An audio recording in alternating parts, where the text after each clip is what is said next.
western Wharton County in southeastern Texas, central Fort Bend County in southeastern Texas, northern Brazoria County in southeastern Texas, south central Harris County in southeastern Texas, until 4 p.m. Central Daylight Time.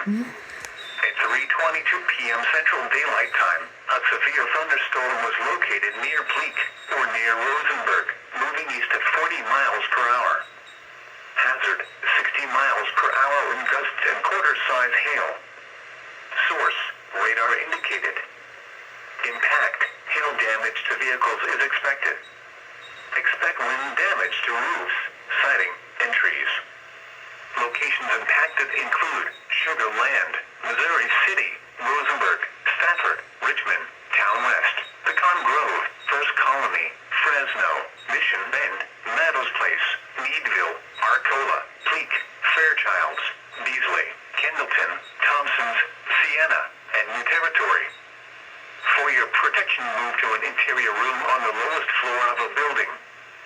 Large hail, damaging wind, and continuous cloud-to-ground lightning are occurring with this storm. Move indoors immediately. Lightning is one of nature's leading killers. Remember, if you can hear thunder, you are close enough to be struck by lightning.